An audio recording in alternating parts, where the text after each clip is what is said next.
Hi and welcome. Today we are going to be releasing the neck and chest. Go ahead and grab your favorite massage oil or lotion, spread it on your hands and begin applying to the neck. You can follow along as you see in the video here.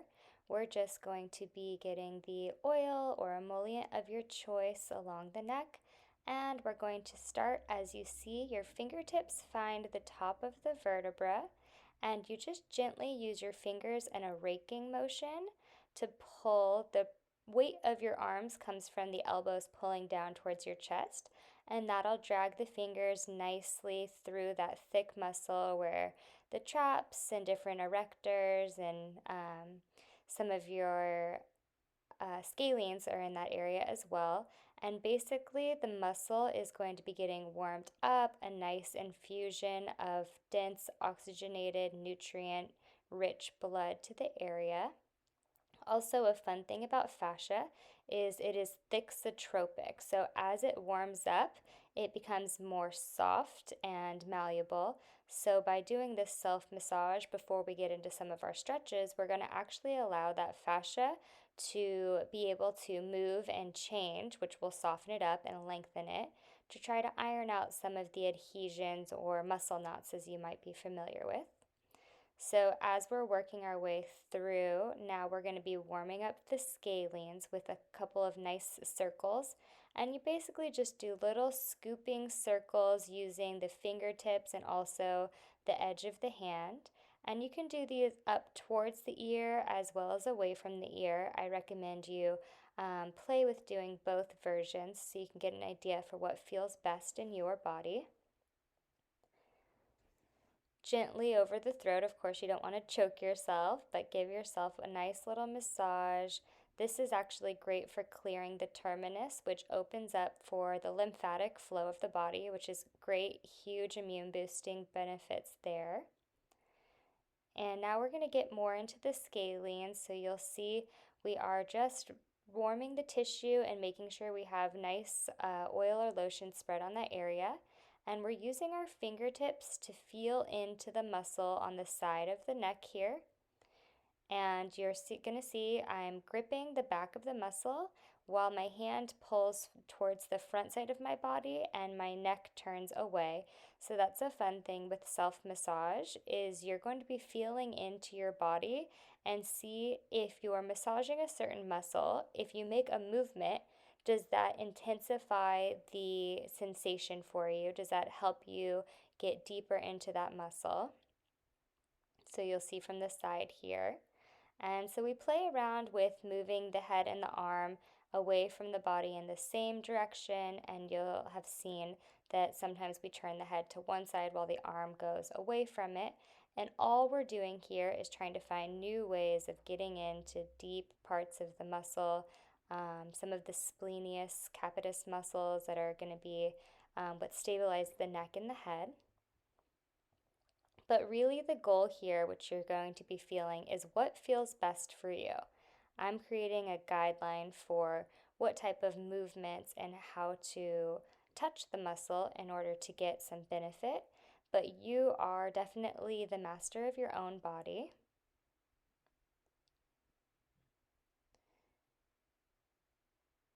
And also it's fun to play with different pressure levels here as well. You might have a really strong grip and feel like it's a little hard to move. So if you lighten your grip, maybe you get to actually have more access to the muscles with more movement there. Always being sure to stay in the range of what's comfortable, what feels safe and healthy for your body. And here we just plant our fingertips onto either side of the neck, and you just tilt your head left to right, which would remove the fingertips down the neck. And you'll see now we are working on that sternocleidomastoid. I have a whole video on stretching and activating this muscle, and we're just pinching and gripping the muscle. You want to do this one side at a time. And you press your thumb and your other fingers to grasp that muscle. And we're doing little circles. You can roll the muscle back and forth. There can be some little trigger points or knots that build up in here that can cause migraines or tension. So it's really nice to just relax that there. Here we're massaging just below the collarbone. You can do this on your skin or over your clothing. This is a great spot for being able to take nice deep breaths. We're moving our hands in little circles away from the center line of the body along the muscle that is below the clavicle. I showed a couple ways to massage this. You can do left hand on left side, right hand on right side. You can cross them over or one hand at a time, whatever's going to give you the greatest control of your movement. And really just feeling it. I love these friction circles. So sometimes people will rub really hard. I like to do nice round circles that give me the ability to sink into the muscle where it's sore. And I definitely recommend you taking all the time you would like. Pause this or just use this as a guide so you can spend real time warming up. So here to stretch the scalenes, we're simply putting our hand over our collarbone and using the other free hand to stabilize that. And we're pulling our neck away. So basically, a lot of these muscles are attaching here into that collarbone. And by stabilizing there and moving our head away from that point, we're actually able to stretch through the length of the muscle without the collarbone compensating by coming up. Here you can see we're going to stabilize one hand, really gently letting the head fall away from the shoulder. And if you'd like to add a little more stretch, you can bring the other hand over just to rest on the head. You don't want to be yanking the head here, just adding a little bit of weight. I turn my head down and up so I can get it stretched into different parts of the anterior and posterior scalenes. And then with the hand that was pinned, I love to do these. It's a little flossing. You just move the hand back and forth. You'll see here I do some wax on and wax off. These are just little tiny circles. They feel really intense when you're working on them, and you can see a little goes a long way. And here I'll just do some little buffs away from me. And then one of my favorite things is just the full rotation of the arm there. And with the head and neck already in a nice stretched position, you're really going to feel the range of motion you have here. Using that same hand that was creating weight to release, to press the head back up, and resetting the posture with a few deep circles of the shoulder. And we're going to do the same thing on the other side. So we're pinning the hand, bringing the head over. Again, gently letting the head fall away from the shoulder, using the extra hand for a little weight. Turning the head down, you'll really feel the difference in the muscles that are being activated just with these simple turns. Taking nice deep breaths. I recommend spending 3 to 5 deep breaths in each of these stretches. And again, we're going to do those nice flossing, so just letting that hand scrub back and forth. Staying in a range that feels healthy and safe for you. You also don't need the hand on top of your head. If just letting the head fall away from the shoulder is enough sensation for you, totally just let that other hand hang out or even support your body weight. And we did some more of those swings and circles and brushing, and now we're rotating the arm again. Don't be surprised if one side feels way more intense than the other, and you'll see, yep, there's almost no weight in that top hand. Beautiful. Pressing the head back up, resetting with some nice shoulder circles here.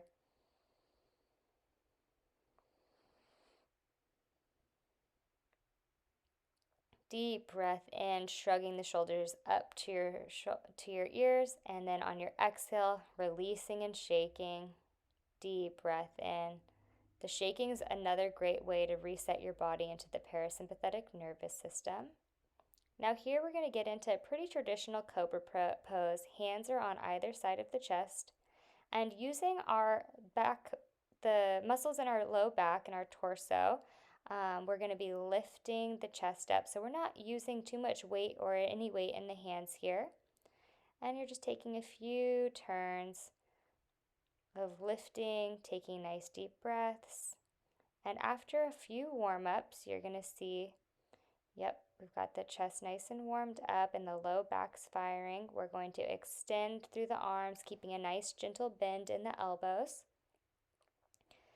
And we're tucking the chin back towards the chest here. So we're actually kind of pressing the vertebra back into their place if they get a little bit wonky throughout the day. In yoga, this Cobra Pose is ideal for kind of realigning those cervical vertebrae. And what I like to do here, you'll see I'm looking up, we're doing some head circles and creating space throughout the chest. So similar to what we did with the one hand pinned seated, we're getting a similar stretch here with a little bit of a different orientation, pressing back into a nice child's pose, resetting from that low back. There we go. We're going to bring it into a tabletop position and letting our body go into these nice cat-cows. So what's happening with the cow position is we're just taking a nice deep breath in, letting the belly fall down towards the mat, and our face is looking up, taking a nice deep breath in.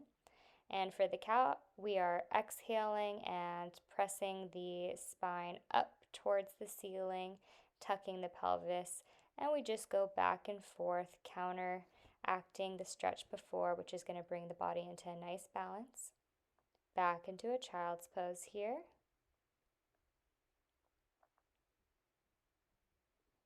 And just lowering it back to that Cobra Pose where we started before. And you'll see here now we're letting our head go straight up to the ceiling. Resetting. Nice deep breath in here. And go ahead and grab for your ankles.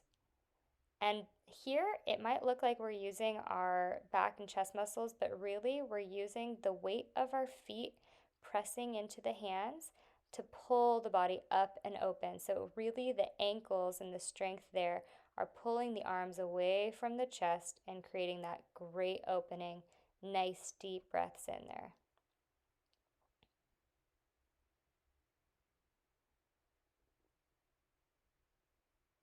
This one feels really good on your tummy if you have some good digestion stuff. It can be a little tender on the tummy if you struggle with kind of food issues or gut imbalances, but it's still a nice way to kind of press out.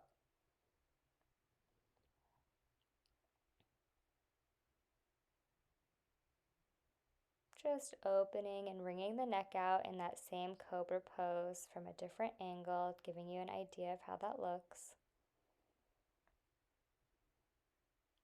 And again, you see I'm not crunching my neck back, but we're keeping that nice opening. And here's a great one. You're nodding your head yes and no. My forehead is actually supported by the floor here. And I'm just doing my head shaking side to side and then bringing my chest even with me to open through. This is my favorite way to end when I'm opening a chest and neck.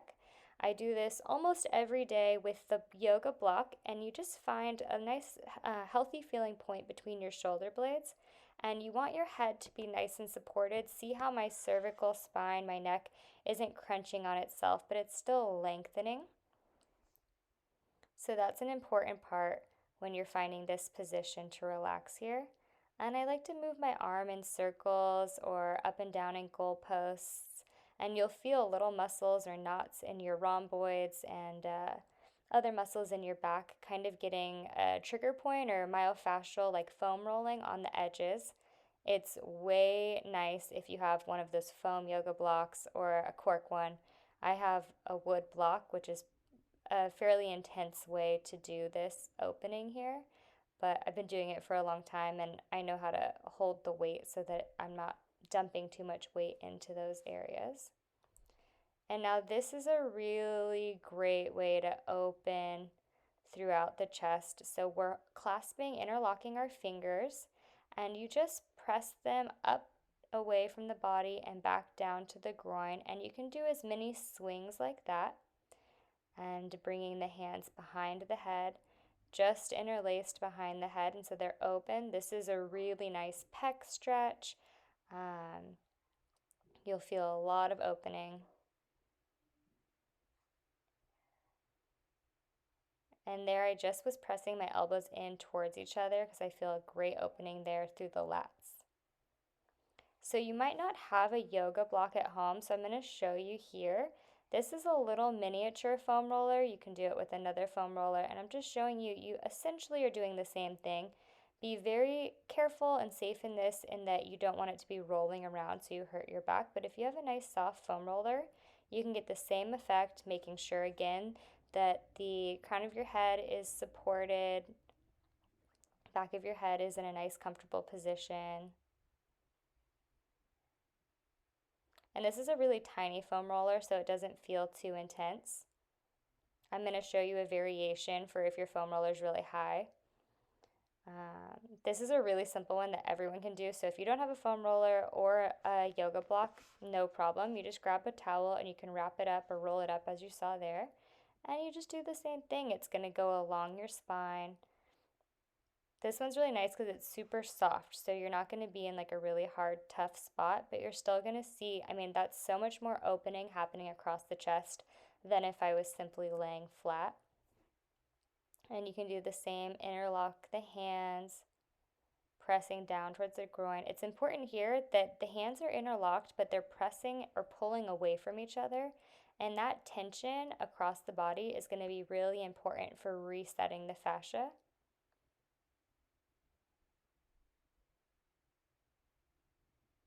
Taking nice deep breaths, feeling the opening.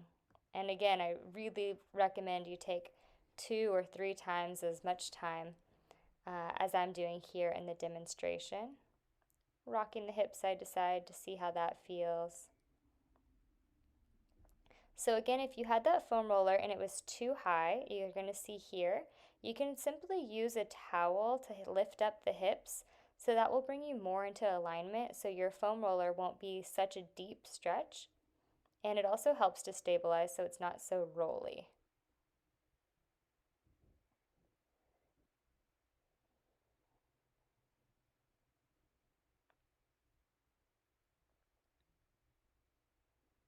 And you can see even with your yoga block, if you have it, if it feels too intense on that lowest setting, we're going to use that rolled up towel, a rolled up blanket, a pillow, possibly if you have a really firm pillow, we'll do the similar effect.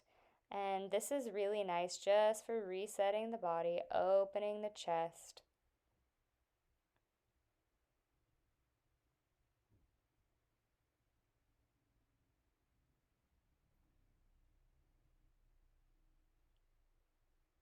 I'm just super proud of my towel rolling skills, so you're going to see again. This I can't recommend enough. If you do one thing a day, one stretch a day, one way to reset, this is counteracting the shoulders rolling forward from texting, driving, being on a computer. Just spending 2 to 5 minutes with the chest open, these muscles actually getting some length is going to help. Even if you feel pain in your regular life through the neck or the shoulders that feels like they're being yanked or pulled, a lot of times that's because they're being hyper stretched all day long because the chest muscles are super tight. So if you actually open and counteract that tightness on the front side of the body, you'll feel relief on the back side. People will get caught up in rubbing and massaging their back and the back of their neck nonstop, and they don't stop to actually work on the counter muscles of the front side, and you could get a lot of relief that way.